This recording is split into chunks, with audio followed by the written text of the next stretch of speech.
Ku tarik semua fasilitas dan kemewahan suamiku lalu ku usir setelah tega selingkuh dan lakukan hal kejam ini padaku. Assalamualaikum warahmatullahi wabarakatuh. Selamat datang bunda semuanya di channel Kisah Cerita. Sebelum masuk ke ceritanya silahkan absen terlebih dahulu ya. Bunda-bunda semuanya dari daerah mana saja yang sudah subscribe semoga rezekinya lancar ya. Langit sore mulai meredup, menyisakan cahaya jingga yang membias di kaca jendela besar rumah megah yang berdiri di tengah kompleks perumahan elit. Di dalamnya, seorang wanita duduk di ruang tamu yang luas, memandangi cangkir teh yang sudah mulai mendingin di tangannya. Namaku Nadia. Aku lahir dari keluarga sederhana yang berjuang dari nol hingga akhirnya memiliki segalanya. Sejak kecil, aku sudah terbiasa melihat bagaimana kedua orang tuaku bekerja keras membangun bisnis. Mereka memulai dari toko kecil, lalu berkembang menjadi usaha properti yang kini memiliki banyak aset berharga. Aku tumbuh dengan pemahaman bahwa hidup tidak hanya tentang mengandalkan orang lain, tapi juga harus bisa berdiri sendiri. Ketika lulus kuliah, aku tidak serta-merta menikmati hasil kerja keras orang tuaku. Aku ingin membuktikan bahwa aku bisa sukses dengan usahaku sendiri. Dengan modal dari tabungan dan sedikit bantuan dari ayah, aku memulai bisnis fashion. Awalnya, hanya sebatas butik kecil yang menjual pakaian desain sendiri, tapi dengan tekad dan kerja keras, perlahan usahaku berkembang pesat. Kini, aku memiliki beberapa cabang butik mewah yang terkenal di kalangan sosialita. Hidupku hampir sempurna. Aku memiliki orang tua yang selalu mendukung, bisnis yang sukses, dan kehidupan yang nyaman. Namun, aku tetap merasa ada yang kurang, cinta dan keluarga kecilku sendiri. Saat itulah aku bertemu dengan Dava, seorang pria tampan, berwibawa, dan berasal dari keluarga terpandang. Dia bekerja di sebuah perusahaan besar sebagai manajer keuangan. Dava adalah pria yang awalnya tampak ideal. Dia perhatian, romantis, dan selalu tahu bagaimana membuatku merasa dihargai. Kami menikah setelah 2 tahun berpacaran. Setelah menikah, aku membawa Dava untuk tinggal di rumah mewah milikku. Aku tidak pernah mempermasalahkan soal harta, karena bagiku pernikahan bukan tentang siapa yang memiliki lebih banyak uang. Aku mencintai Dava dengan tulus, dan kupikir dia juga begitu. Namun, seiring waktu, aku mulai melihat sisi lain dari dirinya. Dava mulai menunjukkan sikap yang berbeda setelah beberapa bulan pernikahan. Awalnya, hanya hal-hal kecil yang kuanggap wajar. Dia sering pulang lebih larut, jarang menghabiskan waktu bersamaku, dan mulai mengontrol keuangan rumah tangga kami meskipun aku yang memiliki penghasilan lebih besar. Aku tidak ingin berpikir buruk, jadi aku tetap percaya bahwa semua akan baik-baik saja. Hingga akhirnya, aku mulai merasa bahwa aku bukan lagi prioritas dalam hidupnya. Dava bukan berasal dari keluarga yang biasa saja. Keluarganya terpandang, tetapi mereka tidak sekaya yang orang-orang bayangkan. Ayahnya seorang pensiunan pejabat, sementara ibunya, Bu Ratna, adalah wanita dengan gengsi yang tinggi. Sejak awal menikah denganku, aku sudah bisa merasakan bahwa Bu Ratna selalu merasa lebih tinggi dariku, meskipun dia tahu aku berasal dari keluarga yang lebih berada. Apa pekerjaan istrimu, Dava? Itu pertanyaan yang pertama kali dilontarkan Bu Ratna saat kami bertemu dalam acara keluarga. Aku tersenyum dan menjawab, saya punya bisnis butik, Bu. Ada beberapa cabang juga. Bu Ratna mengangguk kecil, lalu menatap suamiku, seolah menunggu penjelasan lebih lanjut darinya. Dava hanya tertawa kecil dan berkata, iya, Ma. Nadia ini memang suka bisnis. Tapi tetap saja, aku yang harus mengatur keuangan rumah tangga, kan? Saat itu, aku tidak terlalu mempermasalahkan perkataannya. Aku pikir itu hanya candaan, tetapi seiring berjalannya waktu, aku mulai memahami maksudnya. Dava tidak pernah menunjukkan ketertarikan pada bisnis yang aku jalani. Baginya, bekerja kantoran dengan jabatan yang bagus lebih bergengsi daripada memiliki usaha sendiri. Dia sering meremehkan pekerjaanku secara halus, bahkan terkadang terang-terangan. "Kamu terlalu sibuk dengan butikmu," katanya suatu malam saat kami makan malam bersama. "Harusnya kamu lebih fokus pada rumah tangga." Aku mengerutkan kening. "Tapi aku juga bekerja keras untuk keluarga kita, Dava. Bukannya ini hal yang baik?" Dava meletakkan sendoknya dan menatapku. "Aku cuma bilang, jangan sampai kamu lebih sibuk daripada suamimu sendiri. Aku ini kepala keluarga." Aku menarik napas panjang. Aku ingin menjelaskan bahwa aku tidak pernah berniat untuk merendahkannya. Tetapi aku juga tidak bisa mengabaikan bisnisku begitu saja. Lagi pula, rumah yang kami tinggali, mobil yang kami pakai, dan bahkan tabungan yang ada di rekening bersama sebagian besar berasal dari hasil jerih payahku. Namun, aku tidak ingin memicu pertengkaran, jadi aku memilih diam. Sejak saat itu, aku mulai merasakan adanya batas yang perlahan terbentuk di antara kami. Dava semakin jarang pulang tepat waktu. Alasannya selalu pekerjaan. Aku percaya padanya. Meskipun terkadang ada rasa curiga yang mulai mengusik pikiranku. Hubunganku dengan keluarganya pun semakin terasa canggung. Setiap kali kami mengunjungi rumah Bu Ratna, aku selalu merasa seperti orang asing. Aku bisa merasakan pandangan penuh penilaian dari ibu mertuaku. Meskipun aku berusaha untuk berbuat baik, tetap saja ada jarak yang tidak bisa kuhilangkan. "Nadia, kamu ini istri. Jangan terlalu sibuk dengan urusan di luar," kata Bu Ratna suatu hari saat aku berkunjung. Perempuan itu tugasnya mengurus suami dan rumah. Aku tersenyum kecil, mencoba menahan perasaan yang berkecamuk di dalam hati. "Saya tetap mengurus rumah, Bu. Saya juga memastikan Dava mendapatkan apa yang dia butuhkan. Tapi tetap saja, kamu jangan terlalu mendominasi," katanya lagi. Laki-laki tidak suka merasa berada di bawah istrinya. Aku ingin membantah, tetapi aku hanya mengangguk dan memilih diam. Aku tidak ingin memperpanjang pembicaraan yang hanya akan membuatku semakin merasa tidak diterima. Hari-hari berlalu dengan rutinitas yang semakin terasa dingin. Aku mencoba bertahan, berpikir bahwa semua ini hanya fase yang akan berlalu. Namun, semakin aku bertahan, semakin aku merasa bahwa aku sedang berjuang sendirian dalam pernikahan ini. Hari-hari yang kujalani bersama Dava semakin terasa hampa. Aku mulai menyadari bahwa pernikahan kami bukan lagi tentang kebersamaan, melainkan tentang siapa yang bisa lebih bertahan dalam ketidaknyamanan ini. Aku mencintai Dava, tetapi aku juga tidak bisa mengabaikan kenyataan bahwa hubungan kami semakin renggang. Aku masih ingat bagaimana Dava dulu selalu penuh perhatian. Di tahun pertama pernikahan, dia sering pulang membawa bunga atau sekadar makanan kecil yang dia beli dalam perjalanan pulang. Namun, kini semua itu berubah.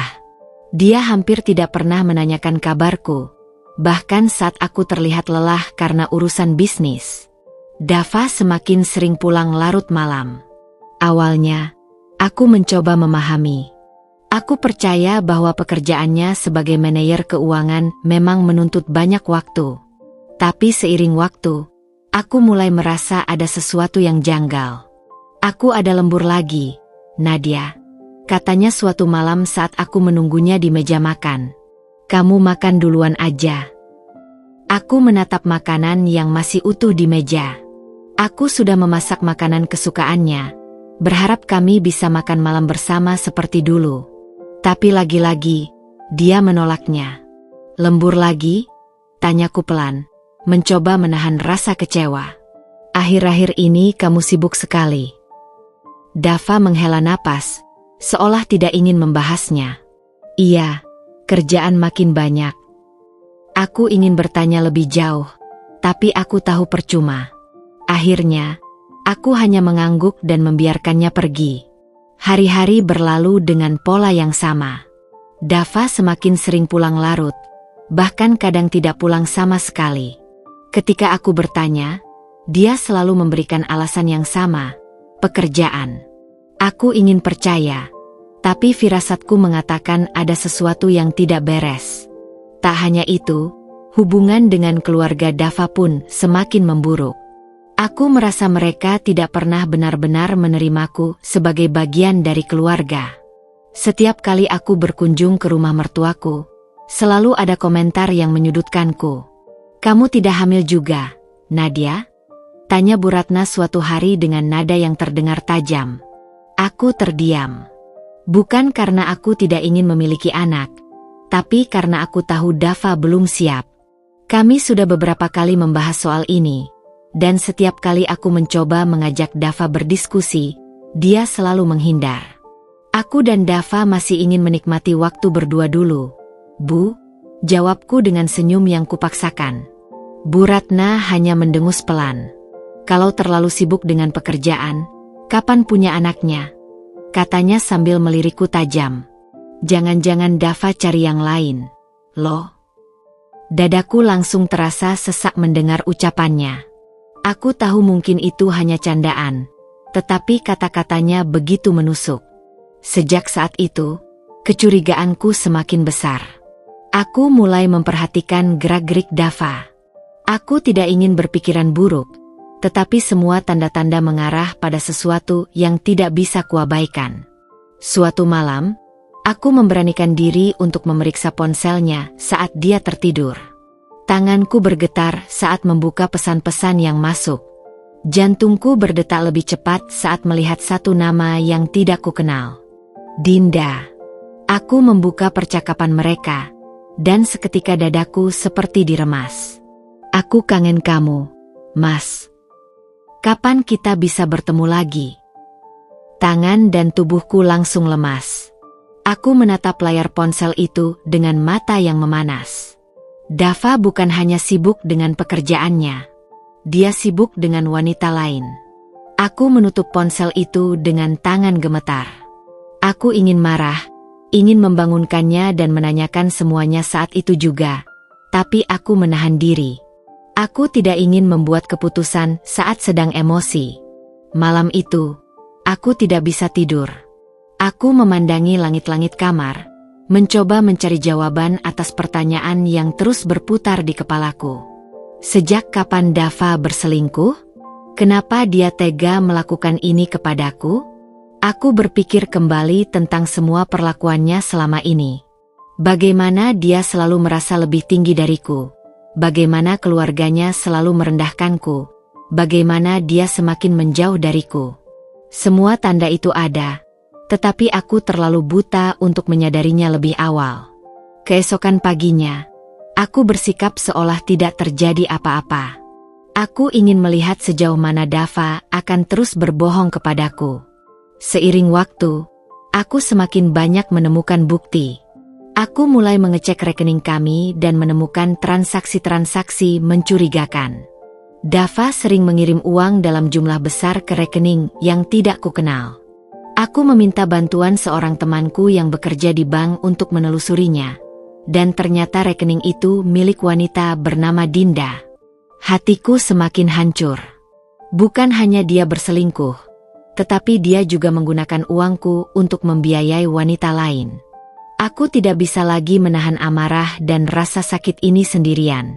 Aku harus melakukan sesuatu. Aku tidak akan membiarkan diriku dipermainkan lebih lama lagi. Pagi itu, aku duduk di ruang kerja dengan kepala penuh pikiran. Aku mencoba menenangkan diri, tetapi semakin aku mengingat semua yang terjadi, semakin emosiku meledak-ledak. Aku sudah memberikan segalanya dalam pernikahan ini. Waktu, perhatian, bahkan hartaku. Tetapi Dava malah mengkhianatiku. Sejak menemukan bukti perselingkuhannya, aku tidak lagi bisa melihatnya dengan cara yang sama. Setiap kali dia pulang dan berpura-pura lelah karena bekerja, aku ingin menertawakan kebohongannya. Setiap kali dia berbicara tentang betapa sibuknya dia di kantor, aku ingin melemparkan ponselnya dan menunjukkan pesan-pesan mesranya dengan wanita itu. Aku tidak langsung menghadapkan Dava dengan bukti-bukti yang kumiliki. Aku ingin melihat sejauh mana dia akan bertahan dalam kebohongannya. Aku tetap bersikap seperti biasa, seolah tidak mengetahui apa-apa, tetapi aku mulai membuat rencana. Aku mulai memantau setiap gerak-geriknya. Aku mencatat kapan dia pulang, kapan dia pergi, dan berapa banyak uang yang dikeluarkannya setiap minggu. Aku juga mulai menyelidiki lebih jauh tentang Dinda, wanita yang telah merebut perhatian suamiku. Dari informasi yang kudapat, Dinda adalah seorang perempuan muda yang bekerja sebagai pegawai di perusahaan kecil. Wajahnya memang cantik, tetapi yang lebih menarik perhatianku adalah gaya hidupnya yang cukup mewah. Aku tahu dari mana uang itu berasal. Aku menghela napas panjang. Hatiku sakit, tetapi aku tidak akan membiarkan diriku tenggelam dalam kesedihan. Aku harus melakukan sesuatu. Sore itu, aku mendatangi rumah mertuaku seperti biasa. Meskipun hubungan kami tidak harmonis, aku masih berusaha menjaga hubungan ini agar tetap terlihat baik. Nadia, kamu sudah lama menikah sama Dava, kan? Tapi kenapa sampai sekarang gak ada tanda-tanda hamil? Pertanyaan Bu Ratna langsung menyambar begitu aku masuk ke rumahnya. Aku menahan napas, mencoba tetap tenang. Itu urusan saya dan Dava, Bu, jawabku dengan senyum tipis. Bu Ratna mendengus. Jangan terlalu sibuk kerja. Perempuan itu tugasnya di rumah, ngurus suami. Kalau kamu gak bisa kasih anak, Dava bisa cari yang lain, katanya dengan nada tajam. Aku ingin tertawa mendengar kata-katanya. Seolah dia tidak tahu bahwa putranya sudah benar-benar mencari yang lain di belakangku. Tiba-tiba, pintu rumah terbuka, dan Dava masuk. Aku menoleh dan melihat ekspresi terkejut di wajahnya. "Kamu di sini, Nadia?" tanyanya. Suaranya terdengar sedikit panik. Aku mengangguk. "Ya, aku datang menjenguk ibu," jawabku tenang. Dava terlihat sedikit gelisah, seolah tidak menyangka aku ada di rumah ini. Aku mengamati ekspresinya dengan seksama.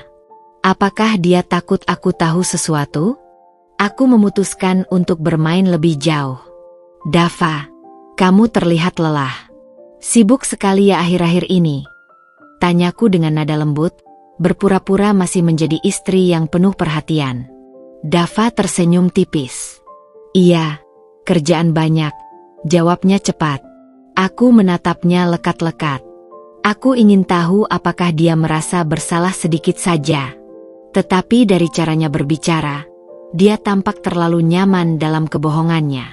Setelah berbasa-basi sebentar, aku pamit pulang. Namun, sebelum aku keluar dari rumah, aku mendengar suara lirih dari ruang tengah. Nadia itu terlalu sibuk sama kerjaannya sendiri. Dava butuh istri yang bisa ngurus dia, bukan cuma nyari uang. Suara Bu Ratna terdengar jelas. Aku berhenti di ambang pintu. Jadi begini cara mereka membicarakanku di belakangku? Aku menarik napas panjang dan menahan emosiku. Aku tidak akan membiarkan ini berlalu begitu saja. Malam itu, aku duduk di kamar dengan laptop terbuka di depanku. Aku sudah mengambil keputusan. Aku tidak akan tinggal diam. Aku membuka akun rekening bank yang selama ini menjadi sumber uang bagi Dava. Aku yang memegang kendali keuangan keluarga, tetapi selama ini aku membiarkannya memakai kartu tambahan untuk keperluan rumah tangga. Sekarang, aku tidak akan membiarkan itu lagi. Dengan beberapa klik, aku memblokir akses Dava ke rekening utama. Aku juga menarik sebagian besar uang yang ada di sana ke rekening pribadiku. Dava tidak akan bisa menggunakan uangku lagi untuk membiayai wanita lain. Setelah itu, aku mengecek kembali dokumen kepemilikan rumah ini. Rumah yang selama ini kami tinggali memang sepenuhnya atas namaku. Aku membelinya sebelum menikah, dengan uang hasil kerja kerasku sendiri. Aku menutup laptop dengan puas. Ini baru awal dari rencana balas dendamku. Pagi berikutnya, aku duduk di meja makan sambil menikmati secangkir kopi saat Dava turun dari kamar. Dia terlihat buru-buru seperti biasa. "Nadia, Aku butuh uang buat bayar beberapa tagihan bulan ini, katanya sambil membuka dompetnya. Aku menyesap kopiku perlahan, menikmati detik-detik sebelum aku menghancurkan dunianya. Oh, bukannya kamu punya uang sendiri? Tanyaku dengan nada polos. Dava menghela napas. Iya, tapi kartuku kayaknya ada masalah. Aku coba bayar sesuatu tadi pagi, tapi ditolak. Aku berpura-pura terkejut. Oh, mungkin ada masalah dengan bank. Dava mengambil ponselnya dan mencoba melakukan transaksi lagi. Aku melihat ekspresinya berubah. Aneh, kok nggak bisa ya? Gumamnya. Aku menahan senyum. Oh, itu karena aku memblokir rekeningmu, kataku santai sambil mengaduk kopi. Dava menoleh padaku dengan mata membelalak. Apa? Aku menatapnya dengan ekspresi datar. Aku memblokir aksesmu ke rekening. Jadi mulai sekarang, kamu nggak bisa pakai uangku lagi. Dava terdiam beberapa saat, seolah tidak bisa memproses apa yang baru saja kukatakan. Lalu, ekspresi wajahnya berubah menjadi marah. Kamu serius, Nadia? Kenapa kamu melakukan ini? Suaranya meninggi. Aku meletakkan cangkir kopi dengan tenang. Kenapa? Kamu yang harusnya menjawab itu. Kenapa kamu mengkhianati aku? Kenapa kamu memakai uangku untuk membiayai perempuan lain? Wajah Dava langsung pucat. Dia terlihat panik. Aku nggak tahu apa yang kamu bicarakan, katanya tergagap. Aku mendekat, menatap matanya tanpa berkedip. Jangan bohong, Dava. Aku sudah tahu semuanya. Dia terdiam. Tidak bisa berkata apa-apa. Aku bisa melihat ketakutan di matanya. Aku berdiri dari kursi. Mulai hari ini, aku tidak akan membiarkanmu seenaknya lagi. Kamu boleh pilih, keluar dari rumah ini sekarang, atau aku yang akan mengusirmu bersama istri keduamu. Dava terlihat terpukul. Dia mencoba berbicara, tetapi aku tidak memberinya kesempatan. Aku sudah terlalu lama membiarkan dia menginjak-injak harga diriku. Sekarang, giliranku yang berkuasa. Dava berdiri terpaku di tempatnya. Wajahnya masih menunjukkan keterkejutan yang belum sepenuhnya hilang. Aku bisa melihat bagaimana otaknya bekerja keras mencari alasan, mencari celah untuk membalikan keadaan seperti yang selalu dia lakukan. Tapi kali ini, aku tidak akan memberinya kesempatan. Kamu nggak bisa begini, Nadia. Suaranya terdengar sedikit bergetar, entah karena marah atau takut. Kita ini suami istri. Semua yang kita miliki harusnya dibagi berdua. Kamu nggak bisa tiba-tiba memblokir rekeningku begitu saja. Aku mendengus. Semua yang aku miliki, maksudmu? Aku menyilangkan tangan di dada. Dava, dengarkan aku baik-baik. Uang itu hasil kerjaku. Rumah ini juga aku yang beli. Jadi jangan pernah berpikir kalau kamu punya hak atas semua ini. Dava melangkah maju, mencoba meraih tanganku, tetapi aku langsung menepisnya. Aku suamimu, Nadia. Kamu nggak bisa memperlakukan aku seperti ini. Aku tertawa dingin. Suami? Suami macam apa yang menjadikan istrinya sebagai mesin ATM sementara dia bersenang-senang dengan wanita lain? Dia semakin panik. Kamu salah paham. Aku nggak selingkuh. Siapa yang bilang sama kamu kalau aku ada perempuan lain? Itu cuma fitnah. Aku menggeleng sambil menatapnya dengan tajam. Dava, tolonglah. Aku ini bukan orang bodoh. Aku punya bukti.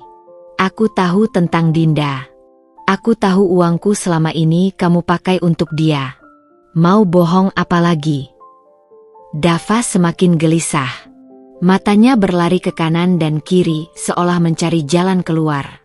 Aku bisa jelasin, Nadia. Aku dan Dinda itu. Cukup. Aku memotong ucapannya dengan suara tajam. Aku nggak butuh penjelasanmu. Aku sudah melihat semuanya dengan mata kepalaku sendiri. Tiba-tiba, pintu depan rumah terbuka, dan seseorang masuk tanpa permisi. Sosok yang selama ini hanya aku lihat lewat foto-foto di ponsel Dava kini berdiri di depan mataku. Dinda. Wanita itu tampak bingung saat melihat kami. Tapi yang membuatku ingin tertawa adalah ekspresi Dava yang langsung berubah drastis. Dia tampak lebih kaget melihat Dinda di sini daripada saat aku mengungkapkan perselingkuhannya. Dinda, ngapain kamu di sini? Dava bertanya dengan nada cemas. Dinda mengerutkan dahi. Aku datang karena kamu nggak bisa dihubungi. Dava, ATM kamu kenapa? Kok nggak bisa dipakai? Aku butuh uang. Kamu kan janji mau kasih buat bayar apartemenku. Aku tersenyum sinis. Jadi ini wanita yang selama ini kamu biayai dengan uangku? Aku menatap Dinda dari ujung kepala hingga kaki. Dia mengenakan gaun mahal dan membawa tas yang aku yakin aku yang membayarnya. Dinda menoleh padaku dengan tatapan menantang. Iya, terus kenapa? Memangnya kalau Dava pakai uangnya buat aku, kamu bisa apa? Aku tertawa kecil, tapi ada api kemarahan dalam suaraku. Uang Dava? Kamu salah, sayang. Itu uangku. Dinda terlihat sedikit goyah. Apa maksudmu? Aku melipat tangan di dada, menikmati wajah panik mereka berdua. Rekening yang selama ini dipakai Dava? Aku yang memegangnya. Kartu kredit yang dia pakai buat traktir kamu makan di restoran mewah? Atas namaku. Rumah yang dia tinggali sekarang? Aku yang beli. Aku menatap Dinda penuh kemenangan. Jadi kalau kamu berharap bisa hidup nyaman dari uangnya Dava, kamu salah besar. Karena mulai hari ini, aku mencabut semuanya. Dinda tampak syok. Dia menoleh pada Dava. Kamu bohong. Dava, kamu bilang kamu punya banyak uang. Dava terlihat semakin putus asa. Dia mencoba menarik tangan Dinda. Sayang, aku bisa jelasin. Dinda langsung menepis tangannya dengan kasar. Jelasin apa? Jadi selama ini aku cuma dikasih uang dari istrimu. Aku pikir kamu kaya. Dava, ternyata kamu cuma numpang hidup dari istrimu sendiri. Aku tertawa puas. Sekarang kamu sadar, ya?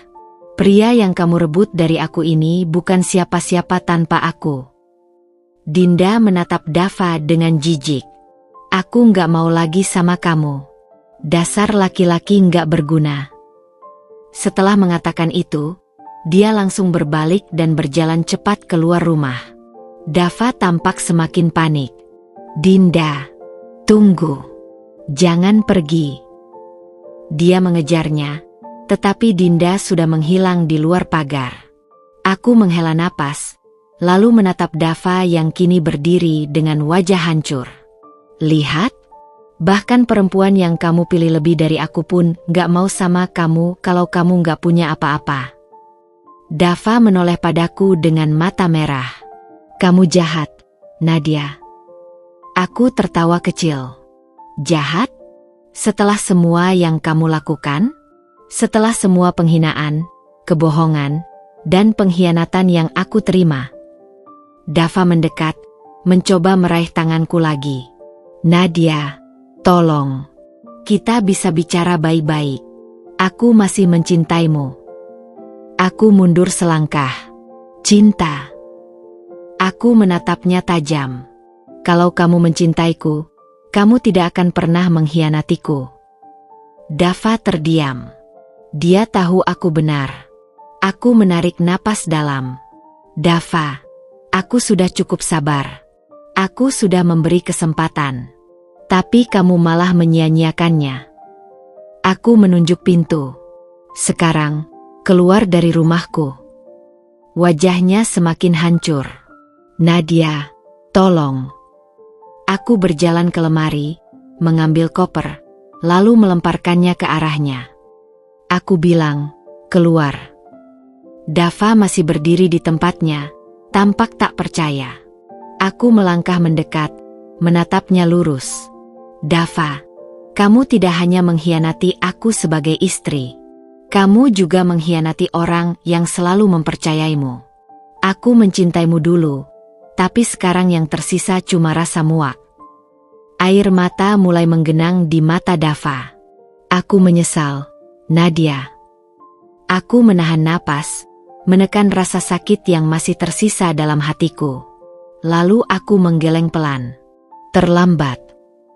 Dava masih berdiri, tetapi aku tidak peduli lagi. Aku berjalan ke arah pintu, membukanya lebar. Kamu punya waktu 5 menit untuk keluar dari rumah ini. Kalau tidak, aku akan menyuruh satpam menyeretmu keluar. Dava terdiam beberapa saat.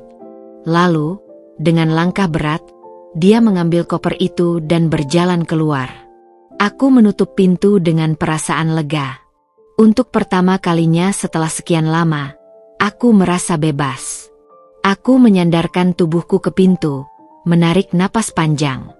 Aku sudah kehilangan banyak hal karena pria itu. Tapi sekarang, aku mendapatkan kembali harga diriku. Aku menghembuskan napas panjang, membiarkan keheningan rumah ini menyelimuti tubuhku. Dava sudah pergi, meninggalkan sisa-sisa kehancuran yang dia buat. Tidak ada lagi suara langkah kakinya. Tidak ada lagi kebohongan dan pengkhianatannya yang mengotori hidupku. Tapi yang tersisa kini adalah kehampaan yang menusuk. Aku berjalan perlahan ke ruang tamu, duduk di sofa dengan mata yang masih menerawang. Hatiku terasa sesak, bukan karena aku masih mencintainya, tapi karena aku tidak menyangka pria yang pernah aku percayai sepenuhnya tega memperlakukanku seperti ini. 5 tahun menikah, tapi ternyata aku hanya dianggap sebagai mesin uang. Aku menatap langit-langit, mencoba menghapus kenangan yang tiba-tiba menyerbu pikiranku. Kenangan saat kami baru menikah, saat dia memelukku erat di malam pertama kami, berjanji akan selalu bersamaku. Kenangan saat dia mengelus kepalaku penuh kasih, meyakinkanku bahwa dia akan menjadi suami yang baik. Semua janji itu hancur, berubah menjadi kebohongan yang menjijikkan. Aku mengusap wajahku dengan frustasi. Tidak ada gunanya memikirkan masa lalu. Aku sudah mengambil keputusan, dan aku tidak akan pernah menyesalinya. Ponselku tiba-tiba berbunyi. Aku melirik layarnya. Mama. Aku menghela napas sebelum mengangkatnya. Halo, Ma. Nadia, kamu baik-baik saja, nak? Suara Mama terdengar cemas. Aku tersenyum kecil, meskipun tahu Mama tidak bisa melihatnya. Aku baik, Ma. Kenapa? Kamu pikir Mama nggak tahu apa yang terjadi? Kakakmu tadi menghubungi Mama. Katanya dia dengar dari teman-temannya kalau kamu baru saja mengusir Dava dari rumah. Aku terdiam. Kakakku, Raka, memang selalu punya cara untuk tahu segalanya. Nadia, bener, kan? Suara Mama semakin lembut, tapi ada nada khawatir di dalamnya. Aku menelan ludah, lalu mengangguk, meskipun tahu itu percuma. Iya, Ma. Aku sudah mengusir Dava. Mama terdiam di seberang sana, sebelum akhirnya menghela napas. Kenapa? Nak? Apa yang dia lakukan sampai kamu mengambil keputusan sejauh ini? Aku mengepalkan tanganku, mencoba menahan emosi yang kembali muncul. Dia selingkuh, Ma. Selama ini dia pakai uangku buat perempuan lain. Aku sudah memblokir rekeningnya, dan aku nggak mau lagi dia tinggal di rumah ini. Kudengar suara Mama menarik napas panjang. Astagfirullah. Ya Allah, Nadia. Kenapa kamu nggak cerita dari awal? Karena aku malu, Ma. Suaraku bergetar tanpa bisa aku kendalikan. Aku malu karena aku sudah bertahan selama ini, berharap dia bisa berubah, tapi ternyata aku cuma menipu diriku sendiri. Mama terdiam cukup lama sebelum akhirnya berkata dengan suara penuh kelembutan. Nadia, kamu harus tahu satu hal. Bertahan dalam pernikahan itu bukan berarti membiarkan dirimu dihancurkan. Kalau laki-laki seperti Dava cuma membawa luka, nggak ada gunanya dipertahankan. Aku memejamkan mata, membiarkan kata-kata mama mengalir ke dalam hatiku. Aku tahu, Ma. Itu kenapa aku akhirnya mengambil keputusan ini. Mama menghela napas. Kalau begitu, Mama mendukungmu. Nak, kalau kamu butuh sesuatu, atau butuh tempat untuk menenangkan diri, pulanglah. Mama selalu ada buat kamu. Seketika, air mataku menggenang. Makasih, Ma. Kami mengakhiri telepon dengan perasaan yang sedikit lebih lega. Aku tahu aku masih memiliki keluarga yang mendukungku, dan itu cukup untuk membuatku tetap berdiri tegak. Tapi aku juga tahu, ini belum selesai. Dava bukan tipe pria yang akan menerima kekalahannya begitu saja. Dia pasti akan berusaha kembali, akan mencoba membujukku atau mungkin mencari cara lain untuk merebut kembali apa yang telah aku ambil darinya. Dan aku harus bersiap. Aku tidak akan membiarkan diriku jatuh lagi. Aku harus lebih kuat, lebih tegas. Aku harus memastikan bahwa keputusan yang aku ambil ini tidak akan sia-sia. Aku bangkit dari sofa dan berjalan menuju kamar. Aku harus bersiap, karena aku tahu badai yang lebih besar masih bisa datang kapan saja. Dan kali ini, aku tidak akan kalah. Malam semakin larut, tapi mataku tetap terbuka lebar. Aku berbaring di ranjang, menatap langit-langit kamar dengan dada yang penuh sesak. Keheningan ini begitu menyesakkan. Biasanya, Dava akan ada di sampingku, walaupun selama ini aku hanya berpura-pura tidak tahu bahwa perhatiannya semakin berkurang. Kini tempat di sebelahku kosong. Dan bukan hanya tempatnya yang kosong, hatiku juga terasa hampa. Tapi bukan karena aku masih mencintainya. Bukan karena aku merindukannya. Aku hanya marah. Marah pada kebodohanku sendiri yang sudah bertahan selama ini. Ponselku kembali bergetar. Dava. Lagi. Aku mengabaikannya, membiarkannya berdering sampai akhirnya berhenti sendiri. Tapi tak lama kemudian, pesan darinya masuk. Nadia, kamu ini kenapa? Kenapa kamu tega ngelakuin ini ke aku? Aku ini suamimu. Nadia, kamu nggak bisa seenaknya blokir rekeningku dan ngusir aku dari rumah. Suamiku? Aku tertawa sinis. Di mana dia saat aku butuh seorang suami? Di mana dia saat aku menangis sendirian karena kelelahan bekerja? Sementara dia sibuk menikmati uangku bersama wanita lain? Pesan lain masuk lagi. Aku tahu aku salah, tapi kita bisa bicara baik-baik. Jangan gegabah, sayang. Sayang? Aku menggigit bibir, menahan emosi yang hampir meledak. Kata-kata manisnya sekarang terasa menjijikkan. Tiba-tiba, ponselku kembali bergetar. Kali ini dari nomor yang tidak dikenal. Aku sudah bisa menebak siapa. Aku mengangkatnya tanpa berkata apa-apa. Heh, Nadia, kamu ini perempuan nggak tahu diri. Ibu Dava. Aku mendengus pelan. Ada apa, Bu? Tanyaku dingin. Jangan pura-pura bego. Kamu pikir kamu siapa berani-beraninya ngusir anak saya dari rumah? Rumah itu kan milik Dava. Kamu jangan sok kaya. Nadia, kamu cuma perempuan yang beruntung bisa dinikahi anak saya. Aku mencengkeram ponsel erat-erat. Sok kaya? Beruntung bisa dinikahi Dava? Aku tertawa dingin. Maaf, Bu, sepertinya Ibu lupa satu hal. Rumah itu bukan milik Dava. Itu rumah saya. Atas nama saya. Saya yang beli. Dan saya yang berhak menentukan siapa yang boleh tinggal di sana. Kurang ajar kamu, Nadia. Suara Ibu Dava meninggi. Jadi kamu tega nyuruh anak saya keluar ke jalan? Dasar perempuan nggak punya hati. Kamu lupa ya, Dava itu suamimu. Harusnya kamu nurut sama dia. Istri itu harus melayani suaminya, bukan malah ngebuang dia kayak sampah. Darahku mendidih. Melayani suami? Bu, Maaf, saya nggak punya kewajiban untuk melayani laki-laki yang sudah mengkhianati saya. Dia bukan suami, dia benalu. Dia hidup dari uang saya. Tapi malah saya yang diminta untuk tunduk? Jangan bercanda, Bu. Kamu ini perempuan nggak tahu diuntung, bentak Ibu Dava. Kamu pikir bisa dapat suami lebih baik dari anak saya? Laki-laki mana yang mau sama kamu kalau tahu kamu istri yang gak tahu diri? Kamu pikir kamu hebat cuma karena punya uang? Dengar ya, Nadia. Harta itu gak akan ada gunanya kalau kamu sendirian sampai tua nanti. Aku menggertakkan gigi. Dengar baik-baik, Bu. Saya lebih baik sendirian daripada hidup dengan suami pecundang dan mertua yang tukang menghina. Dan kalau ibu pikir saya akan jatuh tanpa Dava, ibu salah besar. Justru sekarang, saya akan hidup lebih baik tanpa dia.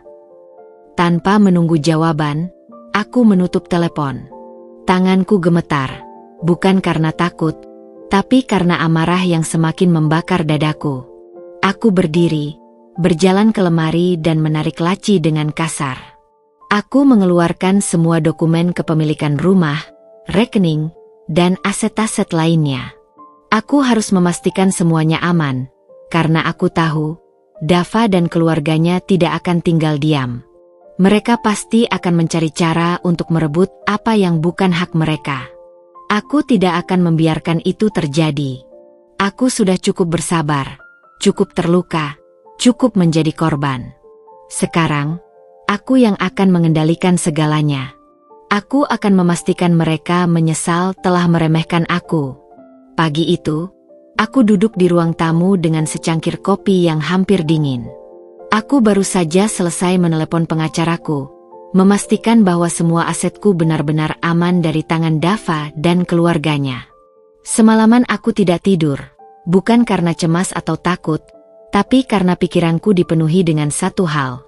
Bagaimana caranya aku memastikan bahwa Dava benar-benar tidak punya celah untuk kembali dalam hidupku. Sementara itu, pesan-pesan dari Dava terus berdatangan. Semakin lama semakin memelas, seolah-olah dia benar-benar merasa kehilangan. Nadia, aku nggak ada tempat tinggal sekarang. Tolong, sayang, jangan begini. Aku butuh waktu untuk memperbaiki semuanya.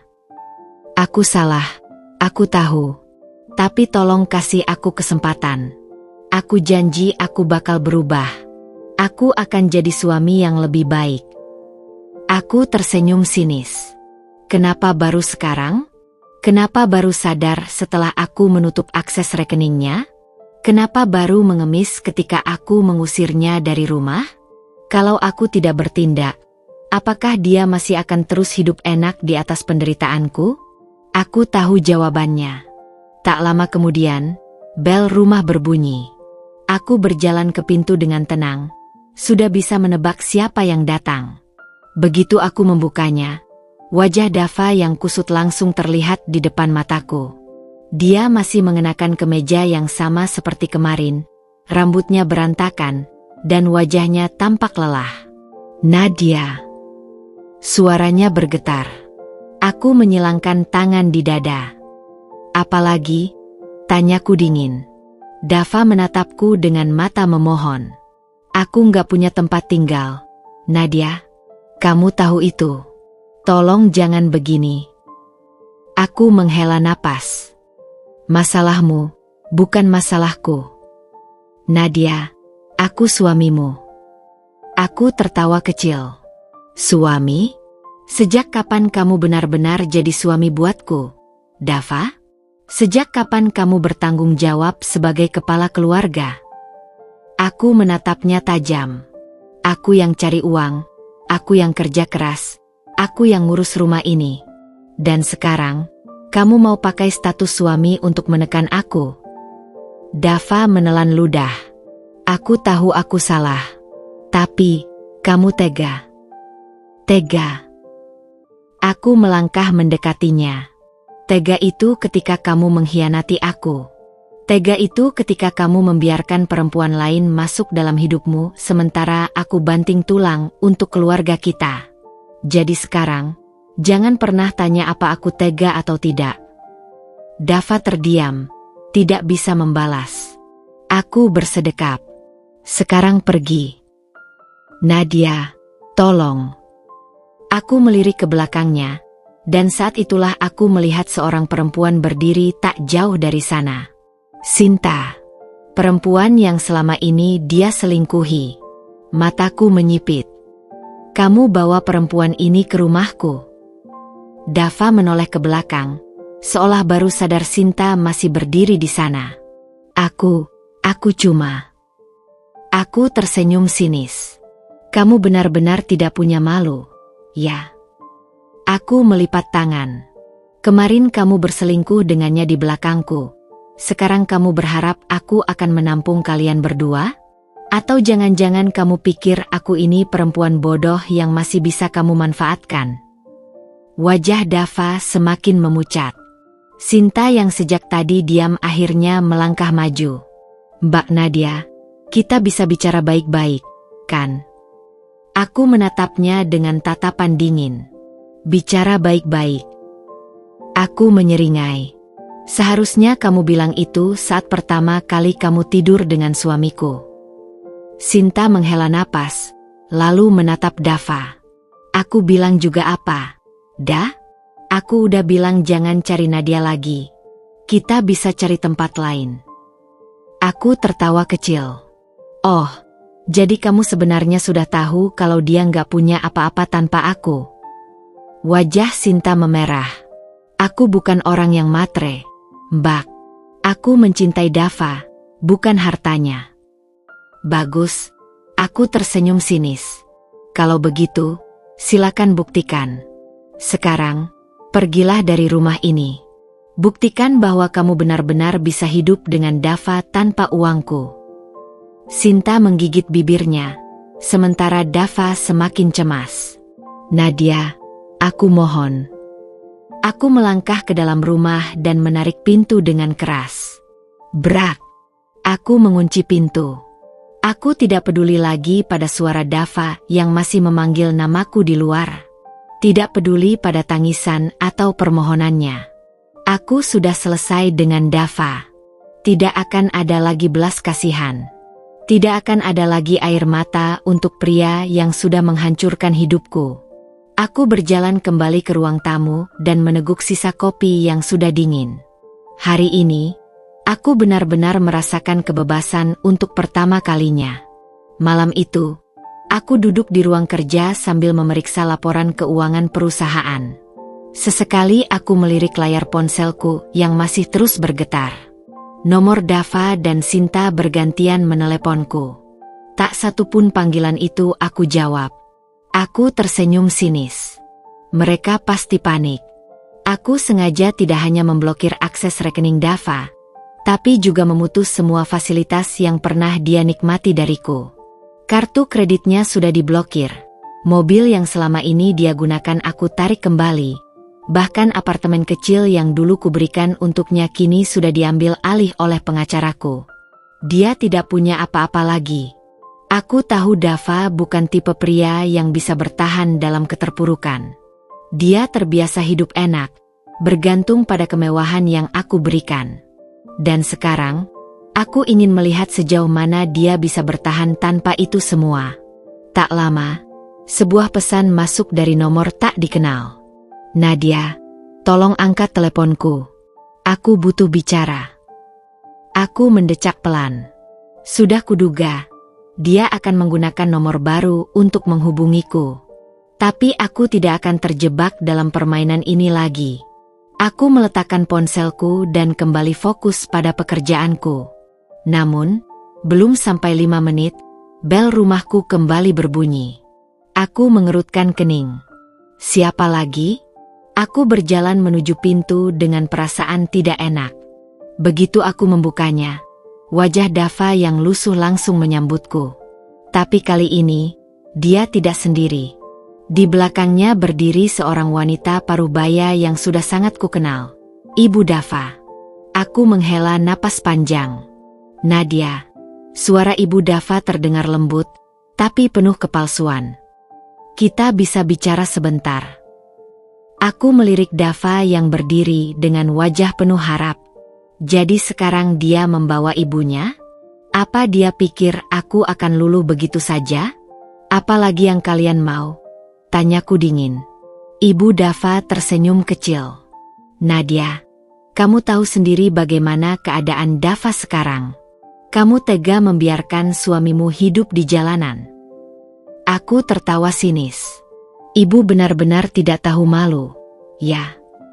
Aku menatapnya tajam. Waktu anak ibu berselingkuh, ibu diam saja. Waktu dia menghabiskan uangku, ibu juga tidak pernah menegur. Sekarang setelah dia jatuh, ibu baru ingat kalau dia punya istri. Nadia, bagaimanapun juga kamu masih istrinya, ujar ibu Dava dengan nada memaksa.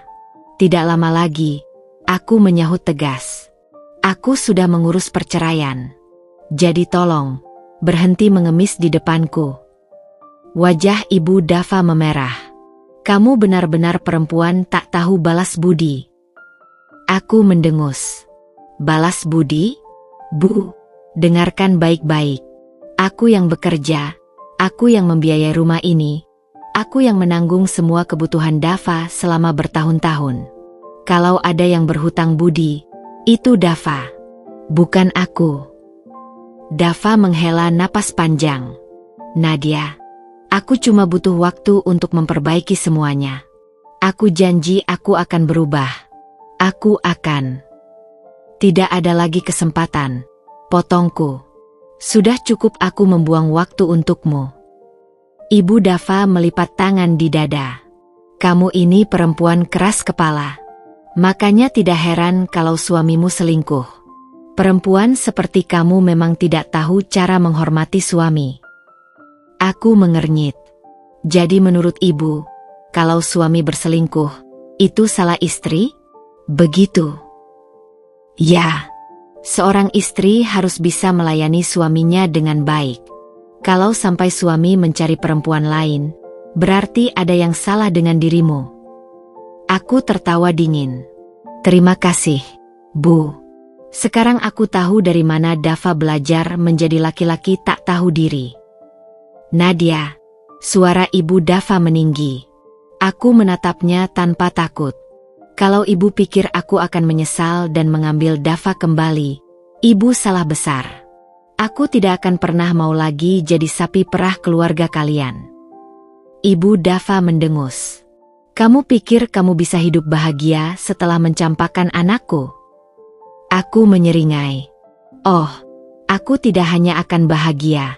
Aku akan memastikan Dava melihat sendiri bagaimana hidupku jauh lebih baik tanpanya. Dava menatapku dengan mata penuh kepedihan. Jadi ini akhirnya, Nadia. Aku mengangguk. Ya, ini akhirnya. Dan percayalah, aku tidak menyesal sedikit pun. Ibu Dava merengut. Kamu akan menyesal, Nadia. Ingat kata-kataku. Aku hanya tersenyum sinis sebelum menutup pintu di depan wajah mereka. Malam itu, aku tidak lagi merasa sedih. Tidak ada lagi air mata. Tidak ada lagi keraguan. Yang tersisa hanyalah rasa puas. Karena akhirnya, aku bisa benar-benar terbebas dari mereka. Aku kembali ke ruang tengah dan duduk di sofa dengan perasaan lega. Untuk pertama kalinya setelah sekian lama, aku merasa benar-benar tenang. Namun, ketenangan itu hanya bertahan sebentar.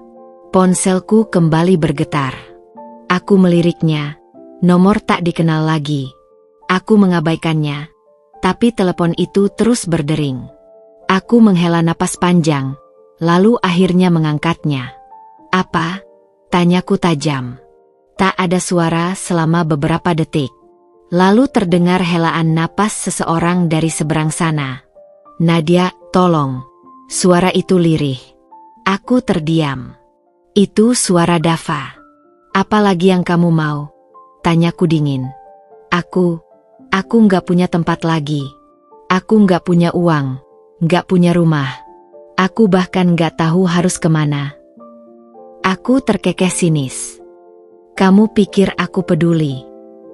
Nadia, aku mohon. Setidaknya izinkan aku kembali ke rumah. Aku tertawa kecil. Kamu masih berani menyebut rumah itu milikmu? Nadia. Aku sadar aku salah. Aku benar-benar menyesal. Aku menggeleng pelan, meskipun dia tidak bisa melihatnya. Kamu tidak menyesal karena telah menghancurkan aku, Dava. Kamu hanya menyesal karena kehilangan semua kenyamanan yang pernah aku berikan. Dava terdiam. Aku mendengar suara lain dari belakangnya, suara Sinta.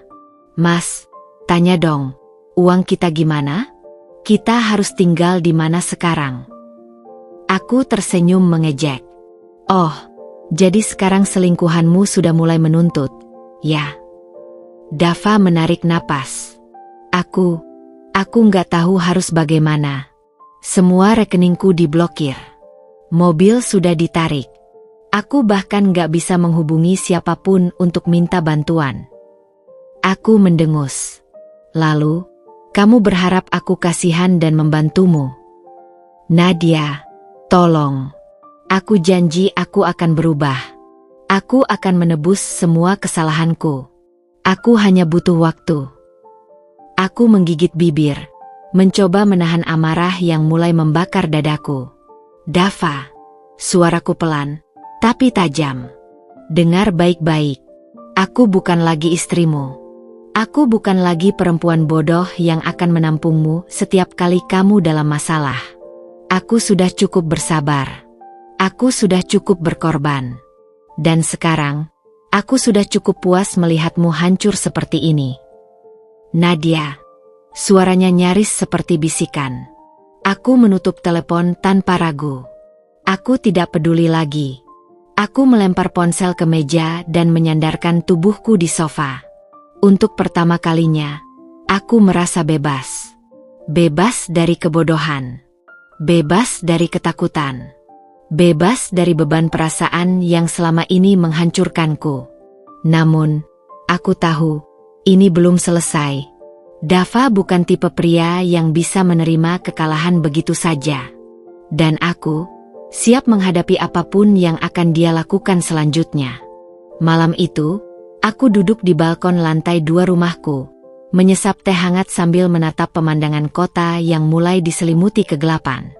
Angin malam berhembus lembut, seakan membawa kedamaian yang sudah lama tidak kurasakan.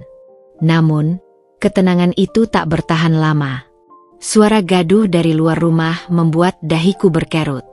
Aku menoleh ke arah gerbang dan melihat seseorang berdiri di sana, berusaha menekan bel berkali-kali. Dari siluetnya, aku langsung tahu siapa itu. Dava. Aku mendecak pelan. Sudah kuduga dia tidak akan menyerah semudah itu. Aku mengabaikannya, tapi suara bel semakin nyaring. Beberapa kali dia juga memukul pagar dengan keras, seolah ingin menarik perhatianku. Aku menekan tombol intercom di dinding. Pergi dari sini, Dava. Aku tidak mau melihatmu. Nadia, tolong. Aku hanya ingin bicara, teriaknya dari luar. Bicaralah pada tembok. Aku tidak tertarik mendengarmu, jawabku dingin. Jangan seperti ini, Nadia. Aku butuh bantuanmu. Aku tertawa sinis. Lucu sekali. Saat aku membutuhkanmu dulu, kamu malah sibuk dengan selingkuhanmu. Sekarang, setelah kamu kehilangan segalanya, baru kamu datang padaku. Nadia, tolong. Setidaknya izinkan aku masuk sebentar. Aku diam sejenak, lalu berkata dengan nada mengejek, rumah ini hanya untuk orang yang setia. Bukan untuk pengkhianat dan wanita murahan seperti Sinta. Dava menggeram. Nadia, aku mohon. Aku menatapnya dari atas balkon. Wajahnya lusuh, bajunya kusut, dan matanya merah. Tak ada lagi sosok pria angkuh yang dulu berdiri dengan penuh kebanggaan di sampingku. Sekarang dia hanyalah bayangan dari dirinya yang dulu. Pergi sebelum aku panggil satpam, seruku. Dava semakin putus asa. Nadia, aku benar-benar minta maaf. Aku salah. Aku butuh kamu. Aku menggeleng. Kamu butuh aku atau butuh hartaku? Dia terdiam. Aku menyeringai. Aku tidak akan tertipu lagi. Aku sudah selesai denganmu, Dava. Aku mengambil ponsel dan menghubungi keamanan kompleks. Pak, ada orang tak diundang yang mengganggu di depan rumah saya. Tolong suruh dia pergi. Dava tampak terkejut saat beberapa satpam datang menghampirinya. Pak, silakan pergi sebelum kami mengambil tindakan tegas, kata salah satu satpam. Enggak, aku suaminya. Aku punya hak. Dava berteriak frustasi. Aku turun ke halaman depan dan menatapnya tajam dari balik pagar. Kamu bukan siapa-siapa bagiku lagi. Dan hak? Jangan bercanda, Dava. Hakmu sudah hangus sejak kamu memilih wanita lain. Dava mengatupkan rahangnya, mencoba menahan amarahnya. Nadia, jangan begini. Aku butuh tempat tinggal. Aku tidak punya uang. Semua hartaku diblokir. Itu masalahmu, bukan masalahku, kataku santai. Nadia. Aku melambaikan tangan ke arah satpam. Silakan usir dia dari sini. Dua orang satpam langsung menarik Dava menjauh dari gerbang rumahku. Dia berontak, tapi tenaganya tak cukup kuat. Aku menatapnya tanpa ekspresi saat dia berteriak memanggil namaku. Aku tidak akan tertipu lagi oleh air mata buayanya. Aku menutup gerbang dengan keras, lalu berjalan masuk ke dalam rumah tanpa menoleh ke belakang. Dava sudah bukan bagian dari hidupku lagi. Namun, aku tahu ini belum berakhir. Pria seperti Dava tidak akan menyerah semudah itu. Malam itu berlalu dengan cepat. Setelah mengusir Dava dari rumahku, aku mencoba untuk tidur, tapi pikiranku terus melayang. Aku bukan memikirkan Dava karena masih ada rasa sayang. Tidak, aku sudah benar-benar muak dengannya. Aku hanya merasa ada sesuatu yang mengganjal. Dava bukan tipe orang yang menerima kekalahan begitu saja. Aku tahu, dia akan melakukan apa saja untuk mendapatkan apa yang dia inginkan. Dan benar saja, kekhawatiranku terbukti keesokan harinya. Saat aku sedang menikmati sarapan di ruang makan, ponselku berdering. Aku mengernyit saat melihat nomor tak dikenal. Awalnya, aku ingin mengabaikannya, tapi entah kenapa, ada dorongan dalam hatiku untuk mengangkat telepon itu. Halo. Nadia, ini aku. Suara serak itu membuatku memutar bola mata. Apalagi, Dava? Bukannya aku sudah bilang untuk tidak menghubungiku lagi? Nadia, aku mohon. Aku benar-benar terpuruk sekarang. Aku dan Sinta terpaksa tidur di mobil semalaman karena tidak ada tempat tinggal. Aku bahkan tidak punya uang untuk makan. Aku menghela napas panjang. Kamu pikir aku peduli? Nadia, tolong. Aku tahu aku salah. Aku tahu aku menyakitimu. Tapi aku benar-benar butuh bantuanmu sekarang. Aku tertawa kecil. Lucu ya? Dulu kamu yang memohon-mohon agar aku pergi dari hidupmu. Sekarang malah kamu yang mengemis padaku. Nadia, aku mohon. Aku menghela napas pelan, lalu menjawab dengan suara dingin. Kamu harus belajar menerima akibat dari perbuatanmu sendiri, Dava. Apa yang kamu alami sekarang adalah balasan dari semua penghinaan yang pernah aku terima darimu dan keluargamu. Jadi, silakan cari bantuan ke tempat lain. Jangan ganggu aku lagi. Aku langsung menutup telepon tanpa menunggu jawaban. Namun, tak lama setelah itu, ponselku kembali berdering. Aku melirik layar, nomor yang sama. Aku mendengus, lalu mematikan ponselku. Aku tidak punya waktu untuk menghadapi drama Dava lagi. 2 hari berlalu dengan tenang. Aku sibuk dengan pekerjaanku, mengurus bisnis, dan menjalani hidupku tanpa beban. Aku bahkan mulai menikmati kebebasan ini. Tak ada lagi suami yang mengatur hidupku. Tak ada lagi mertua yang selalu merendahkanku. Namun, Kedamaian itu kembali terusik saat aku menerima telepon dari asistennya di kantor lama. "Nona Nadia, saya minta maaf mengganggu Anda, tapi ada yang harus Anda tahu." "Ada apa?" tanyaku, sedikit bingung. "Tuan Dava datang ke kantor pagi ini. Dia mengamuk, berteriak-teriak di lobi, dan mengatakan bahwa dia harus kembali bekerja di perusahaan Anda." Aku terdiam sesaat. Dia bahkan mencoba masuk ke ruangan direksi, memaksa ingin bertemu dengan Anda, tapi kami sudah mengamankannya. Aku menghela napas panjang. Dia bilang apa saja? Asisten keamanan mengatakan bahwa dia mengaku masih suami Anda dan merasa berhak mendapatkan posisinya kembali. Aku tertawa sinis. Jadi dia masih berani mengaku sebagai suamiku? Ya. Dan dia juga membawa serta istrinya yang kedua. Aku mengepalkan tangan. Sinta juga ikut. "Benar, Nona Nadia. Mereka berdua datang bersama, dan wanita itu bahkan mengancam akan membongkar rahasia pribadi Anda jika Tuan Dava tidak mendapatkan pekerjaannya kembali." Aku terkekeh dingin. Mereka pikir mereka bisa mengancamku. Kami sudah mengusir mereka, tapi mereka bersikeras akan kembali lagi. Aku tersenyum tipis. "Baik, kalau mereka ingin bermain, aku akan meladeninya." Aku menutup telepon, lalu segera mengambil tas dan kunci mobil. Aku melangkah keluar dengan hati yang penuh dengan api kemarahan.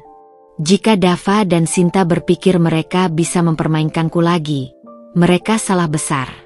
Aku akan menunjukkan kepada mereka siapa sebenarnya Nadia yang sekarang. Aku tiba di kantor dengan langkah tegap dan penuh keyakinan.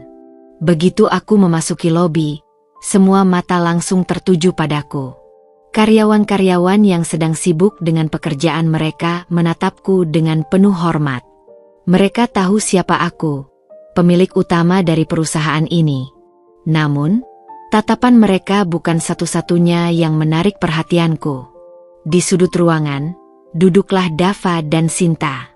Dava terlihat lusuh, wajahnya penuh dengan kelelahan, rambutnya acak-acakan seperti seseorang yang tidak tidur selama berhari-hari.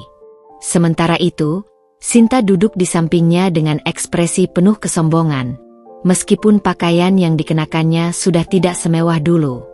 Begitu mereka melihatku, Sinta langsung berdiri dan menghampiriku. "Kamu akhirnya datang juga, Nadia," katanya dengan suara tajam. Aku menatapnya dengan dingin. "Aku tidak punya waktu untuk meladeni orang-orang tak berarti seperti kalian. Apa yang kalian inginkan?" Dava berdiri dan berjalan mendekat. "Nadia, aku tahu aku telah berbuat salah padamu. Aku menyesal, sungguh. Aku ingin memperbaiki semuanya. Aku butuh pekerjaan itu kembali." Aku menyilangkan tangan di depan dada. "Lucu sekali. Dulu kamu begitu sombong, meninggalkanku demi wanita ini. Sekarang, setelah semua kesombonganmu runtuh, kamu malah ingin kembali bekerja di perusahaanku." Sinta mendengus. "Jangan bertindak seolah kamu itu wanita sempurna, Nadia. Kamu hanya beruntung bisa mendapatkan semua ini." Aku tersenyum sinis. "Beruntung? Kamu pikir aku mendapatkan semua ini dengan keberuntungan? Aku bekerja keras untuk membangun bisnis ini, sementara kalian sibuk mengkhianatiku." Sinta melipat tangan dan mendekat. "Aku tahu semua rahasiamu, Nadia. Kalau kamu tidak mengembalikan pekerjaan Dava, aku akan membongkar semuanya ke publik." Aku tertawa dingin. "Rahasiaku? Seperti apa?" "Jangan pura-pura bodoh," serunya. "Aku tahu betul kalau kamu mendapatkan modal awal bisnismu dari mantan rekan bisnis yang dulu nyaris bangkrut. Kamu memanfaatkan kelemahan mereka untuk kepentinganmu sendiri." Aku menatapnya dengan tatapan tajam. "Dan itu salah? Aku berbisnis, Sinta. Semua yang aku lakukan sah secara hukum. Berbeda dengan kalian yang menumpang hidup pada orang lain dan berharap belas kasihan." Dava menarik lengan Sinta, mencoba menenangkannya. Sudahlah, Sinta, jangan memperkeruh keadaan. Tapi Sinta tidak mau diam.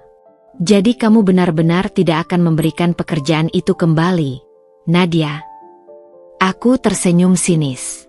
Tidak hanya aku tidak akan memberikannya kembali, tapi aku juga akan memastikan bahwa Dava tidak akan mendapatkan pekerjaan dimanapun di kota ini. Dava menegang. Apa maksudmu? Aku mengeluarkan ponsel dan mengetik beberapa pesan singkat. Sebagai pemilik salah satu jaringan bisnis terbesar di kota ini, aku punya pengaruh yang cukup luas. Aku baru saja mengirimkan peringatan kepada semua perusahaan besar bahwa jika ada yang berani mempekerjakanmu, maka mereka akan berurusan denganku. Dava tampak pucat. Kamu tidak akan melakukan itu, Nadia. Aku tersenyum puas. Tunggu saja dan lihat sendiri. Sinta melotot padaku. Kamu benar-benar wanita kejam. Aku mendekatkan wajahku ke arahnya. Tidak sekejam wanita yang merusak rumah tangga orang lain. Sinta terdiam, rahangnya mengeras menahan amarah. Aku berbalik dan memberi isyarat kepada Satpam. Keluarkan mereka dari gedung ini. Pastikan mereka tidak bisa masuk lagi, kapanpun juga. Satpam segera bergerak, mencengkeram lengan Dava dan Sinta, lalu menyeret mereka keluar. Dava masih mencoba memberontak. Nadia, tolong. Aku benar-benar butuh pekerjaan. Aku hanya menatapnya dengan dingin. Kamu sudah membuat pilihanmu, Dava. Sekarang, hadapi akibatnya. Mereka akhirnya diusir dari gedung, dan aku bisa melihat dari jendela betapa putus asanya Dava dan Sinta berdiri di luar tanpa tujuan.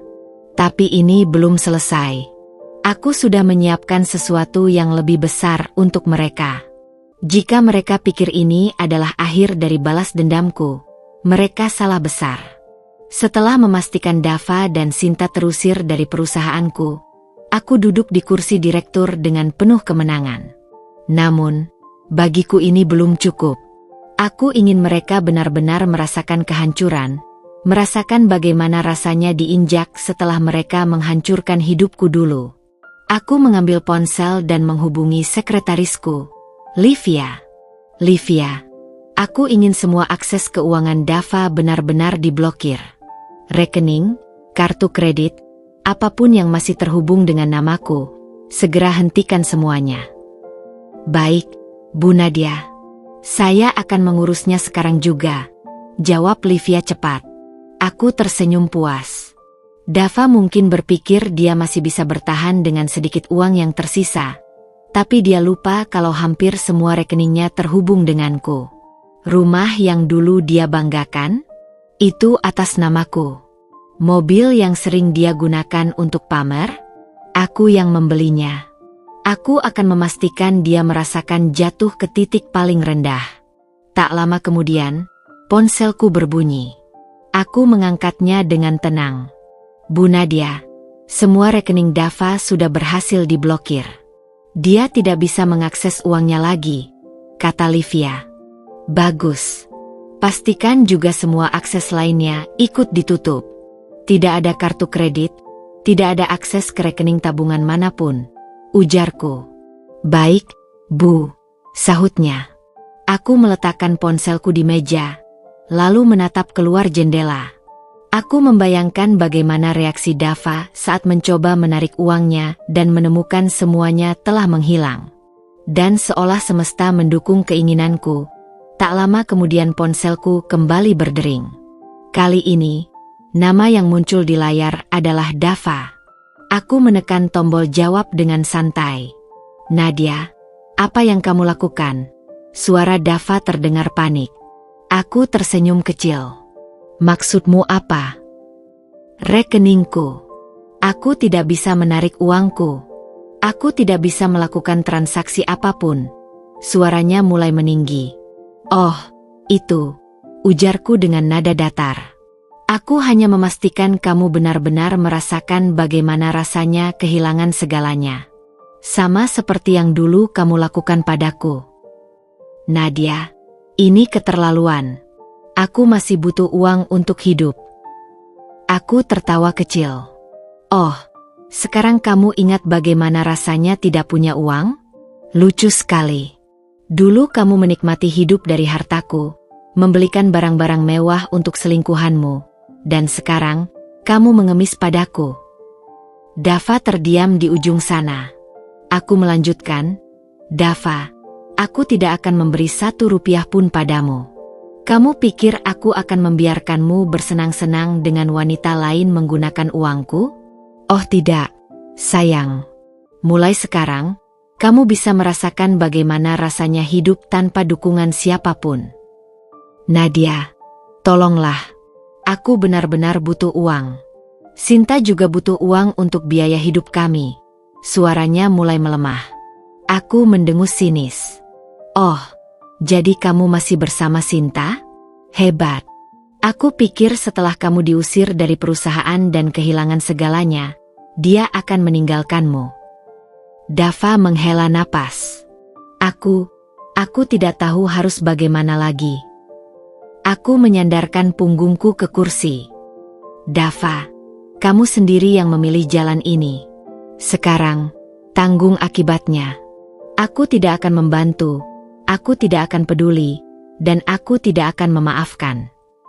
Lalu, tanpa menunggu jawaban darinya, aku menekan tombol merah dan memutus panggilan. Aku bisa membayangkan wajah Dava yang penuh kepanikan dan ketakutan. Dan itu baru permulaan. Aku berencana membuatnya benar-benar kehilangan segalanya. Tak lama, ponselku kembali berbunyi. Kali ini, nomor yang muncul bukan Dava, melainkan nomor tak dikenal. Aku sempat ragu untuk mengangkatnya, tetapi rasa penasaran mengalahkan segalanya. Halo? Sapaku dingin.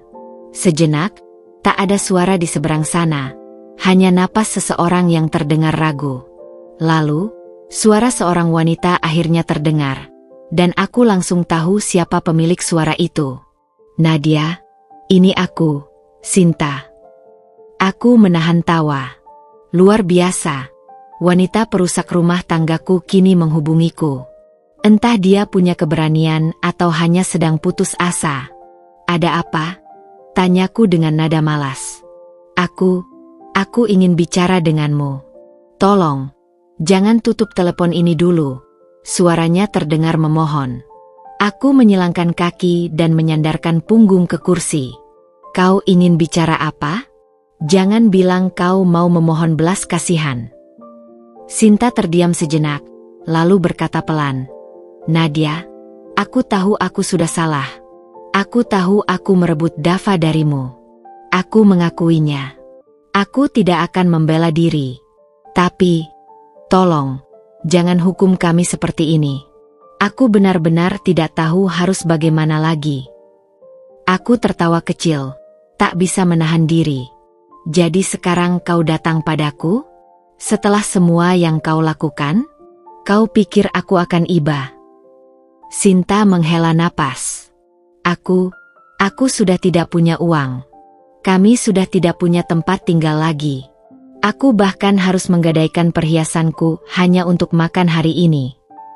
Aku mengangkat alis, menatap langit-langit sambil berpikir. Luar biasa, hanya dalam waktu singkat, kehidupan Dava dan Sinta sudah begitu menyedihkan. Aku tersenyum sinis. Dan aku harus peduli. Nadia, tolong. Aku sedang hamil.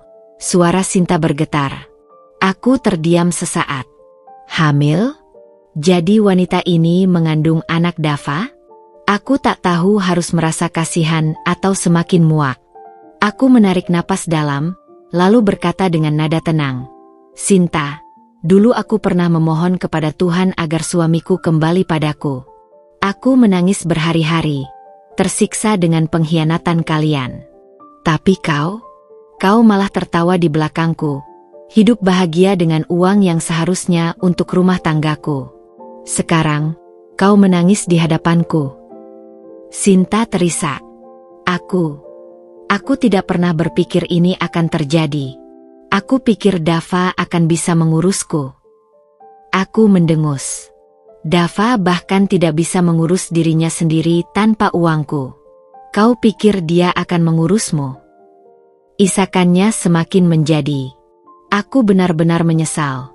Kalau aku bisa mengulang waktu, aku tidak akan pernah.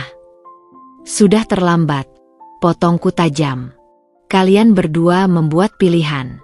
Sekarang, hadapi akibatnya. Aku menekan tombol merah dan memutuskan panggilan tanpa rasa ragu. Aku tidak peduli apakah Sinta menangis sepanjang malam. Aku tidak peduli apakah dia benar-benar hamil atau hanya mencari simpati. Yang aku tahu, mereka pantas menerima semua ini. Aku meletakkan ponsel di meja dan menghela napas panjang. Rasa puas menyelimuti hatiku. Aku telah berhasil membalikkan keadaan. Namun, ini belum berakhir. Aku ingin memastikan Dava benar-benar jatuh. Aku ingin dia merasakan penderitaan yang berkali-kali lipat dari apa yang aku alami. Aku mengambil ponselku dan menghubungi seseorang yang sudah lama aku siapkan untuk tahap berikutnya. Halo? Suara seorang pria terdengar di ujung telepon. Aku ingin kita mulai rencana berikutnya, kataku tegas. Pria itu tertawa kecil. Aku sudah menunggu kata-kata itu darimu. Aku tersenyum dingin. Bagus. Buat mereka benar-benar menyesal. Aku duduk di sofa sambil menatap ponselku. Aku tahu, ini belum cukup. Dava dan Sinta masih bisa bertahan, meski dalam keadaan sengsara. Aku tidak ingin hanya membuat mereka susah sesaat. Aku ingin mereka benar-benar hancur. Jatuh ke titik di mana tidak ada lagi jalan keluar. Aku menghubungi seseorang yang sudah lama aku percaya. Seorang pengacara yang selama ini menangani berbagai aset dan bisnis milikku. Pak Daniel, kita lanjutkan ke tahap berikutnya. Ucapku tanpa basa-basi begitu panggilanku tersambung. Tentu, Bu Nadia. Apakah saya boleh tahu tahap mana yang ingin Anda jalankan terlebih dahulu? Aku menarik napas dalam dan tersenyum puas. Bekukan seluruh akses finansial yang berkaitan dengan Dava, termasuk kartu kredit dan rekening bank. Jika ada sesuatu yang masih terhubung dengan namaku, pastikan itu dihentikan sekarang juga. Baik, saya akan segera mengurusnya. Untuk properti yang masih menggunakan namanya, hapus dia sepenuhnya. Jika dia masih mencantumkan alamat rumahku sebagai tempat tinggal, pastikan dia diusir secara resmi. Aku tidak mau namanya berhubungan lagi denganku dalam bentuk apapun. Baik, Bu Nadia. Saya akan mengurusnya sekarang. Aku mengakhiri panggilan dengan senyum puas. Sehari kemudian, aku menerima kabar bahwa Dava telah benar-benar kehilangan segalanya. Rekening banknya sudah diblokir. Dan semua aset yang selama ini ia nikmati sudah diambil alih kembali olehku. Bahkan, tempat tinggal sementara yang ia dapatkan dari seorang temannya juga menolak kehadirannya karena dia tak mampu membayar sewa. Ponselku bergetar. Kali ini dari nomor Dava. Aku membiarkannya berdering tanpa berniat mengangkatnya. Namun, saat panggilan masuk bertubi-tubi, aku tahu Dava pasti sedang putus asa. Aku tersenyum tipis sebelum akhirnya menjawab panggilannya. Nadia, kumohon, aku butuh bantuanmu. Suara Dava terdengar panik. Aku memutar mataku malas. Bantuan? Setelah semua yang kau lakukan padaku, kau pikir aku ini apa? Aku sudah kehilangan segalanya. Rekeningku diblokir. Aku bahkan tidak bisa menarik uang sepeser pun. Aku dan Sinta tidak punya tempat tinggal lagi. Nadia, aku mohon, setidaknya beri aku waktu. Aku tertawa sinis. Waktu? Dava, kau sudah cukup mendapatkan waktumu saat kau memilih menghancurkan rumah tangga kita. Kau sudah cukup mendapatkan segalanya dariku. Dan sekarang? Sekarang kau ingin aku berbaik hati? Apa kau tidak malu meminta belas kasihan dari wanita yang sudah kau hianati? Dava terdiam di seberang sana. Aku bisa membayangkan ekspresinya. wajah frustasi dan penuh penyesalan.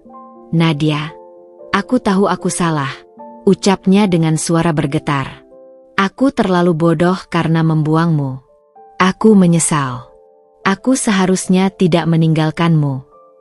Aku tersenyum tipis. "Tapi kau melakukannya. Dan aku tidak pernah lupa bagaimana kau tertawa bahagia dengan wanita itu sementara aku tersiksa sendirian. Aku siap menebus semuanya, Nadia. Aku akan melakukan apapun yang kau mau. Kumohon, tolonglah aku kali ini saja." Aku mendengus. "Sudah terlambat, Dava. Aku tidak lagi butuh permintaan maafmu. Sekarang, silakan nikmati hidupmu bersama wanita yang kau pilih sendiri." Aku menutup telepon tanpa menunggu jawaban darinya. Beberapa hari kemudian, aku menerima kabar dari orang-orang yang masih mengenal Dava. Ia dan Sinta benar-benar jatuh ke titik terendah. Dava yang dulu hidup dengan kemewahan kini harus berjuang mencari makan. Sinta yang terbiasa menikmati hidup nyaman kini mengeluh setiap hari karena tidak ada uang. Yang lebih menyedihkan, aku mendengar bahwa Dava mulai bekerja serabutan. Dari menjadi sopir ojek online hingga mencoba melamar pekerjaan ke berbagai tempat. Sayangnya, karena reputasi buruknya, tidak ada satupun perusahaan yang mau menerimanya. Sinta pun mulai berubah. Wanita itu tidak tahan dengan kemiskinan yang mereka alami. Ia mulai sering bertengkar dengan Dava, menyalahkannya atas semua yang terjadi. Dan yang paling aku nantikan akhirnya terjadi. Sinta meninggalkan Dava. Aku mendapat kabar bahwa wanita itu pergi tanpa pamit, membawa sisa uang yang mereka miliki dan menghilang entah kemana. Dava ditinggalkan sendirian, terlunta-lunta tanpa arah. Aku tersenyum puas. Inilah akibat dari pengkhianatan. Dava menghancurkan hidupku dulu, dan sekarang dia menerima balasannya. Aku tidak perlu menyentuhnya dengan tanganku sendiri. Aku hanya perlu mengambil kembali apa yang memang milikku, dan sisanya, ia jatuh karena kesalahannya sendiri. Aku menatap langit dari balkon rumahku yang megah. Udara malam begitu sejuk, dan aku menghirup napas dalam-dalam. Kini, aku benar-benar bebas. Malam itu, aku duduk di balkon rumahku, menikmati udara segar yang berembus pelan. Aku menyesap teh hangat sambil memandangi langit berbintang. Hati ini terasa jauh lebih ringan dari sebelumnya. Setelah sekian lama menanggung sakit hati, akhirnya aku bisa melihat keadilan terjadi dengan sendirinya. Beberapa hari setelah Sinta pergi meninggalkan Dava, aku mendapat kabar bahwa pria itu benar-benar berada di titik terendahnya. Ia terlihat berkeliaran di jalanan, wajahnya kusut dan tubuhnya lebih kurus dari sebelumnya. Aku mendapat laporan dari seseorang yang mengamatinya bahwa Dava mencoba menemui beberapa temannya, tapi tak satu pun dari mereka yang mau membantunya. Dava akhirnya mencoba menghubungiku lagi. Aku menatap layar ponselku yang kembali bergetar dengan namanya di sana. Aku sudah bisa menebak apa yang ingin ia katakan. Kali ini, aku memutuskan untuk mengangkatnya. "Nadia." Suara Dava terdengar jauh lebih lemah dari sebelumnya. "Apa lagi yang kau inginkan, Dava?" Suaraku dingin, tanpa emosi. Aku ingin bertemu denganmu." Aku tertawa kecil. "Untuk apa? Kau ingin memohon lebih banyak belas kasihan dariku?" Dava terdiam cukup lama sebelum akhirnya ia berkata, "Aku hanya ingin bicara. Kumohon, Nadia. Aku tidak punya siapa-siapa lagi." Aku berpikir sejenak. Ada kepuasan tersendiri melihatnya tersiksa seperti ini. Namun, aku ingin melihat sendiri bagaimana keadaannya sekarang. Bagaimana pria yang dulu begitu sombong dan menghancurkan hidupku kini berada dalam kehancuran total. "Baiklah," ucapku akhirnya. "Temui aku di kafe dekat rumahku besok sore." Keesokan harinya, aku duduk di sudut kafe yang nyaman, menunggu Dava. Tak lama kemudian, pria itu muncul. Aku nyaris tidak mengenalinya. Wajahnya kusam, rambutnya berantakan, dan tubuhnya tampak lebih kurus. Pakaiannya lusuh, sangat berbeda dari Dava yang dulu selalu tampil rapi dan berkelas. Ia berjalan mendekat dengan langkah berat sebelum akhirnya duduk di depanku. Ia menatapku dengan mata yang terlihat lelah. "Kau tampak jauh lebih baik, Nadia," ucapnya dengan suara parau. Aku menyandarkan tubuhku ke kursi. "Dan kau tampak seperti seseorang yang kehilangan segalanya," balasku tanpa belas kasihan. Dava tersenyum miris. "Aku memang kehilangan segalanya. Dan aku tahu, ini semua salahku." Aku hanya menatapnya tanpa ekspresi. "Nadia, aku benar-benar menyesal," lanjutnya. "Aku sadar aku telah menyia-nyiakanmu.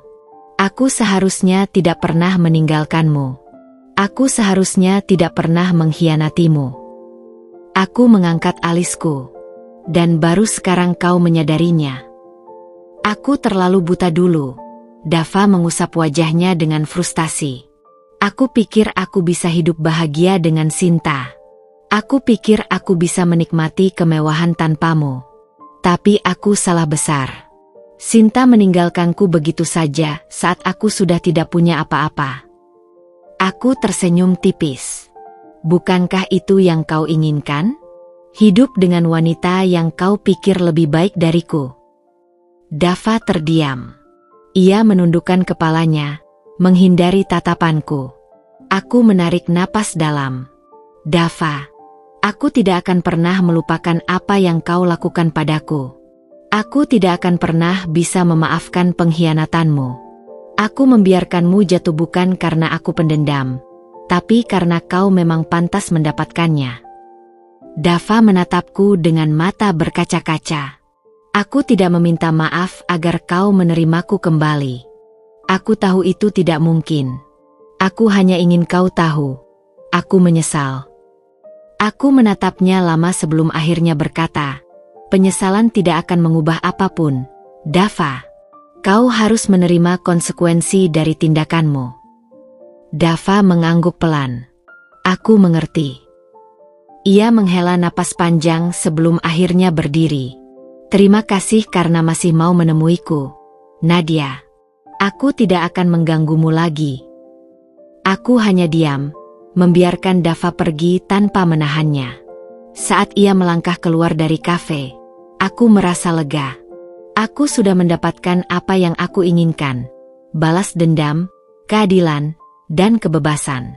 Tidak ada lagi beban di hatiku. Aku bisa melanjutkan hidupku tanpa bayang-bayang masa lalu. Aku menyesap kopiku dengan senyum puas. Akhirnya, aku benar-benar menang. Setelah pertemuan dengan Dava di kafe, aku kembali ke rumah dengan hati yang jauh lebih tenang. Aku berdiri di depan jendela kamarku, menatap langit malam yang begitu cerah. Rasanya, beban yang selama ini menghimpit dadaku perlahan mulai menghilang. Namun, aku tahu bahwa kisah ini belum sepenuhnya selesai. Dava mungkin telah hancur, tetapi kehidupanku harus terus berjalan. Aku harus memastikan bahwa luka yang pernah ia goreskan dalam hidupku benar-benar sembuh, tanpa meninggalkan jejak rasa sakit. Pagi harinya, aku menerima telepon dari seorang pengacara yang mengurus masalah aset dan keuangan yang dulu berkaitan dengan Dava.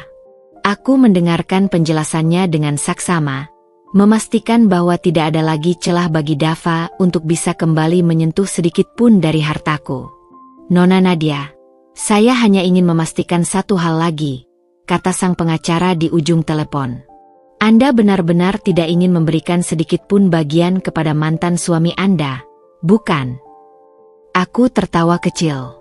"Tidak akan pernah, Pak. Jangan biarkan dia mendapatkan sepeser pun dari hartaku." "Baik, kalau begitu semuanya sudah beres. Saya akan mengirimkan dokumen akhir untuk Anda tanda tangani." Aku menutup telepon dengan perasaan puas. Kini aku benar-benar bisa hidup tanpa ada lagi bayang-bayang Dava yang mencoba merongrong hartaku. Beberapa hari kemudian, aku mendapat kabar bahwa Sinta, wanita yang dulu merebut Dava dariku, juga mengalami kesulitan. Ternyata, setelah meninggalkan Dava, Ia mencoba mencari pria kaya lain untuk dimanfaatkan, tetapi tidak ada satupun yang mau terjerat dalam permainannya. Nama Sinta mulai buruk di kalangan orang-orang yang dulu dikenalnya, dan sekarang ia benar-benar terpuruk. Aku tidak bisa menahan diri untuk tersenyum mendengar berita itu. Sinta yang dulu begitu angkuh, yang mengira bisa merebut kebahagiaan dariku, kini harus merasakan kehancuran yang sama. Tiba-tiba, seseorang menghubungiku. Nama yang tertera di layar ponsel membuat alisku berkerut. Itu adalah nomor yang tidak kusangka akan menghubungiku lagi. Dava. Aku menatap layar ponsel beberapa detik sebelum akhirnya memutuskan untuk mengangkatnya. Nadia, tolong aku. Suara Dava terdengar begitu lemah, nyaris seperti bisikan. Aku menghela napas. Apa lagi yang kau inginkan, Dava? Aku tidak punya tempat tinggal. Aku bahkan tidak punya uang untuk makan. Aku sudah benar-benar hancur, Nadia. Aku menggigit bibir, menahan emosi yang bercampur dalam dadaku. Dulu, Dava meninggalkanku dengan begitu mudahnya. Ia mengkhianatiku tanpa memikirkan bagaimana perasaanku. Dan kini, ketika semua yang dimilikinya menghilang, ia malah datang memohon belas kasihan dariku? Lalu, apa yang kau harapkan dariku? Tanyaku dingin. Dava terisak di ujung telepon.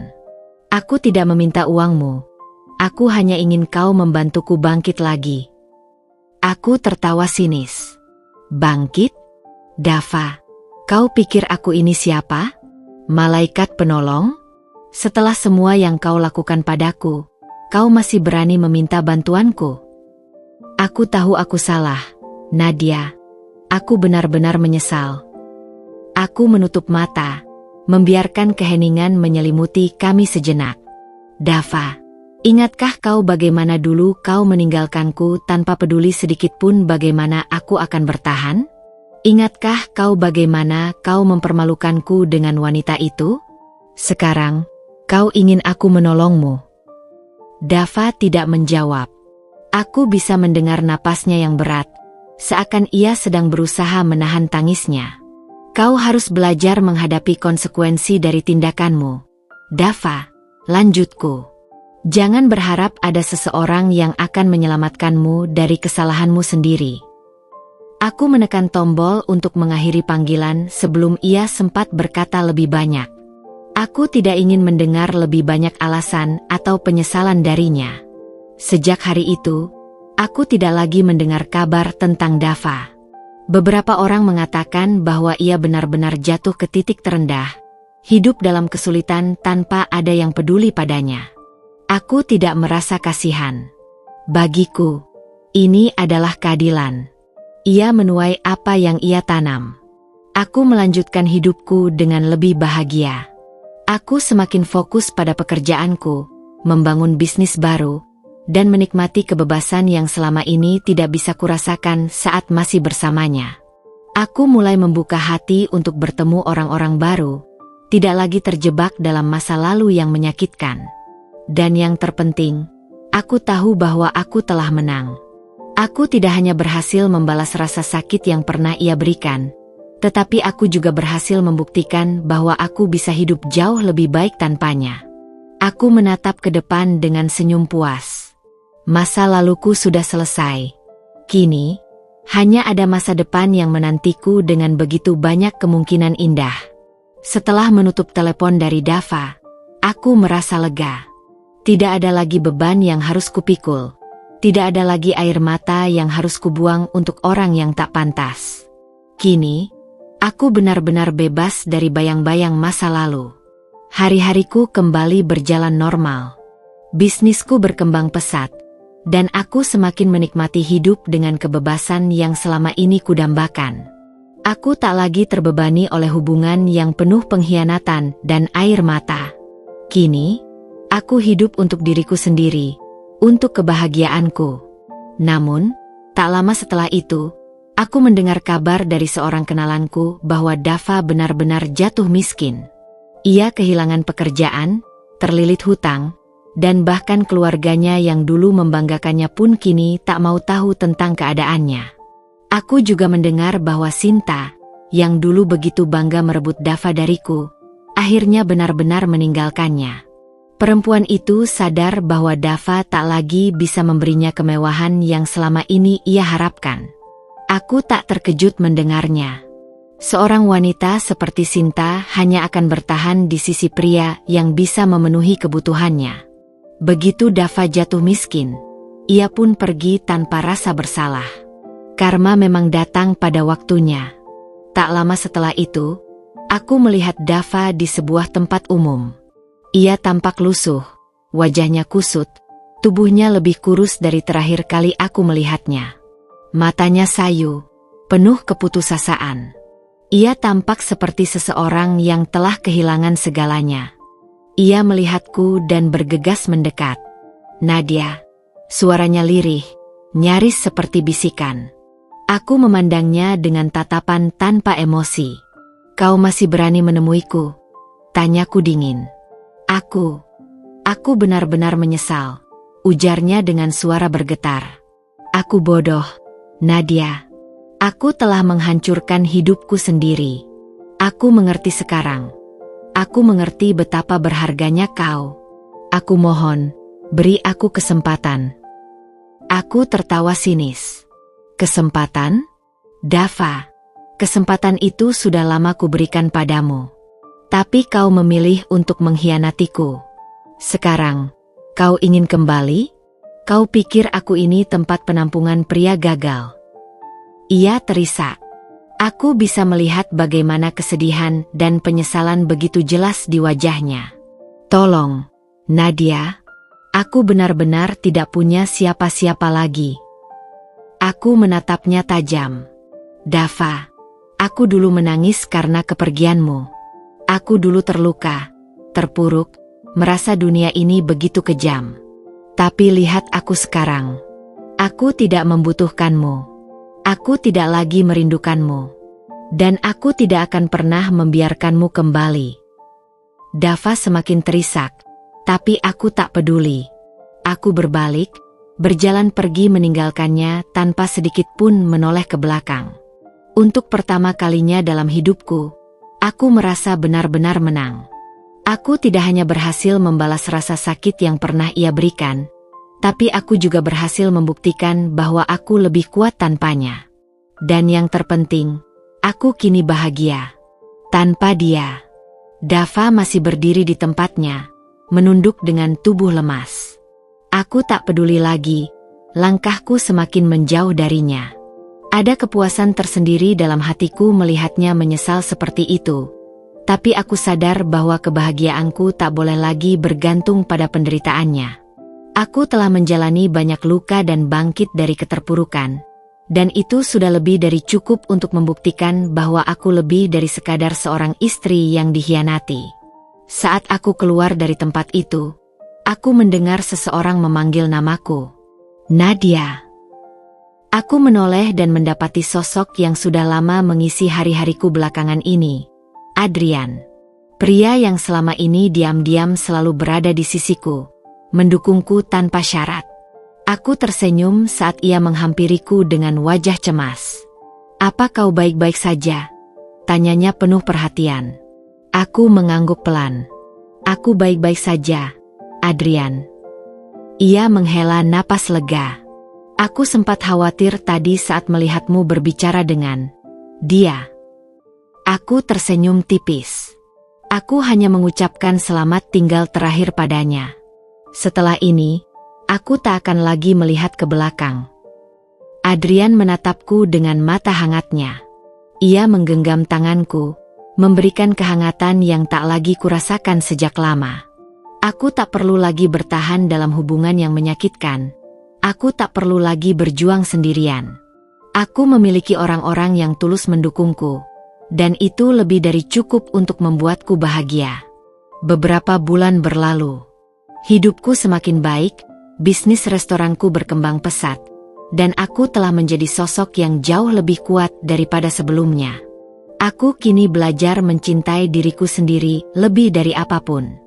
Aku tidak lagi mencari validasi dari siapapun, termasuk pria yang pernah kucintai. Aku mendengar bahwa Dava kini benar-benar jatuh ke titik terendah. Ia kehilangan segalanya, bahkan pekerjaannya yang dulu membuatnya sombong telah hilang. Sinta, yang dulu dibanggakannya, kini telah menikah dengan pria lain yang lebih kaya dan lebih mapan.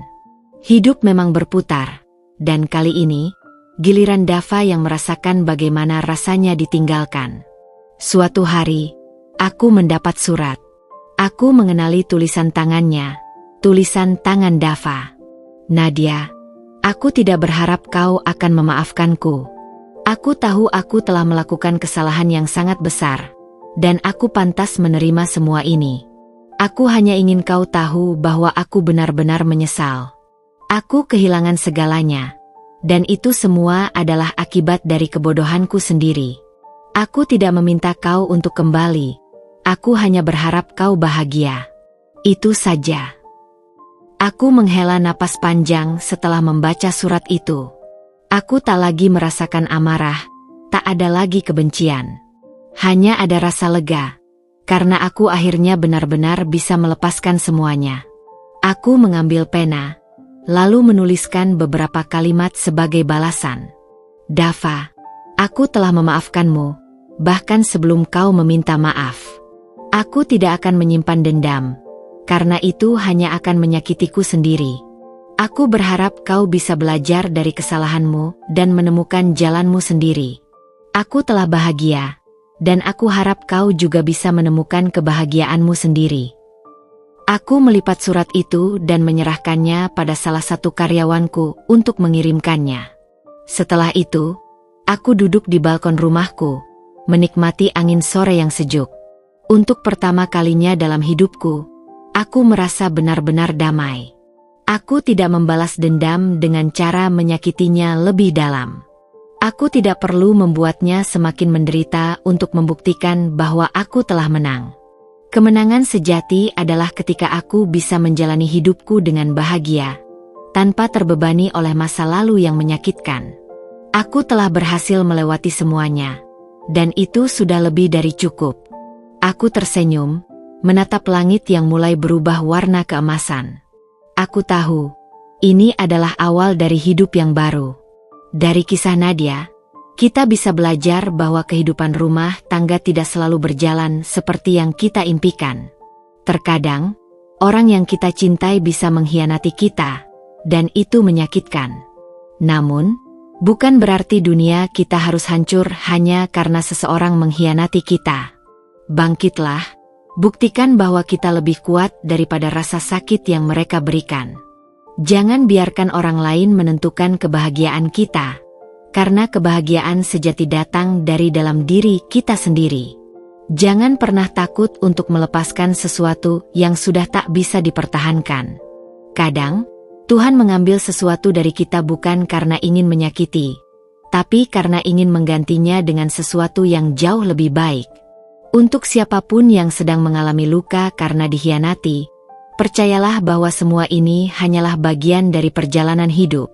Suatu hari nanti, kita akan bersyukur karena telah melewati semuanya dan menjadi pribadi yang lebih kuat. Semoga kisah ini bisa memberikan inspirasi dan kekuatan bagi siapapun yang membacanya. Terima kasih telah mengikuti perjalanan Nadia hingga akhir. Sampai jumpa di cerita selanjutnya.